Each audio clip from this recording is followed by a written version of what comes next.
ถ้ามีตาแสงแล้วอนาคตเมืองต้องหายไปบ้านต้องหายไปเหลือแต่ตาแสงกับแขวงหรือนครเท่านั้น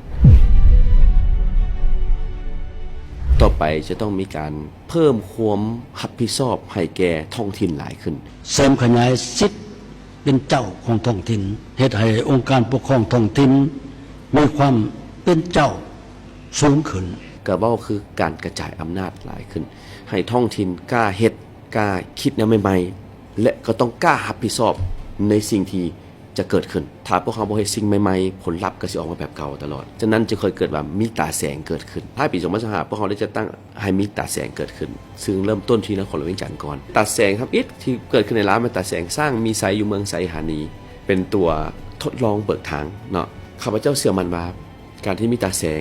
อนาคตเมืองจะหายไปบ้านจะหายไปหมายความว่าจังได๋ข้าบ่หายไปแทนที่สิสะดวกสบายมันจะเป็นสังคมลำบากให้แก่ประชาชนฉันหามีตาแสงแล้วอนาคตเมืองต้องหายไปบ้านต้องหายไปเหลือแต่ตาแสงกับแขวงหรือนครเท่านั้นอันนี้อาจเป็นไปได้ถ้ามา3อย่างพร้อมแล้ว3อย่างนั้นประกอบมีหยังแน่พื้นฐานของหลังต้องพร้อมหมายความว่าในตาแสง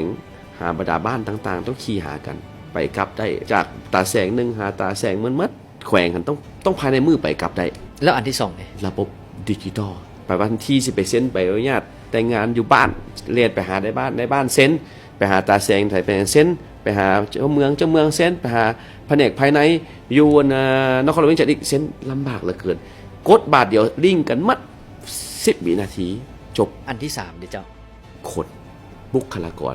แต่บุคลากรที่นำใช้ไอทีเป็นดิจิตอลเป็นก็ต้องมีการศึกษาฉันเป็นอย่างได้ขาดเลยกันเนี่ยว่าต้องเอาการศึกษานำหน้าถ้าคนบ่มีวัฒนธรรมสังคมบ่มีความรู้เฮ็ดหยังก็ยุ่งยากมีแต่ความภักดีต่อประเทศชาติแต่บ่มีความรู้ความสามารถเฮ็ดหยังก็ยุ่งยากทุกคนคันเฮ็ดคืออ้ายคนนี้เว้าได้ในประเทศลาวเจริญแต่เขียวอยากเพิ่มเติมนั่นก็คือปราบคอร์รัปชันเนาะกำจัดคอร์รัปชันเอากฎหมายใส่กฎหมายกำจัดคอร์รัปชันกำจัดคนโกงนี่ให้มันได้ก่อนเนาะเพราะว่าคนโกงนี่แหละเฮ็ดให้ประเทศชาตินี่เสียหายแฮงเนาะถึงจากการศึกษาดีซ้ำใดประเทศชาติพัฒนาซ้ำใดถ้าหากการโกงนี่ยังอยู่ในสังคมลาวเนาะสังคมลาวก็จะบ่ไปหน้าบ่ก้าวหน้าจากเทื่อทุกคน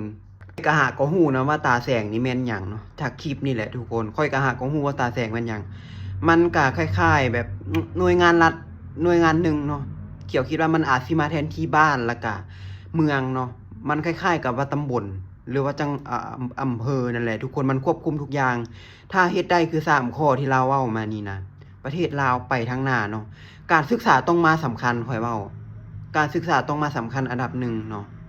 การศึกษาระบบดิจิทัลเนาะต่างๆนี่ต้องเคียงคู่กันไปเนาะทุกคนฉะนั้นต้องเอาการศึกษาเป็นอันดับ1แล้วก็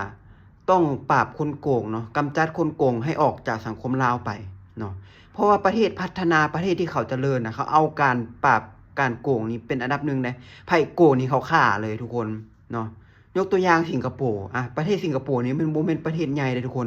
ประเทศน้อยๆเนาะแต่ประเทศเขาโคตรเจริญประเทศเขาโคตรพัฒนาย้อนหยังเขาบ่มีคนโกงเนาะไผโกงเขาฆ่าทิ่ม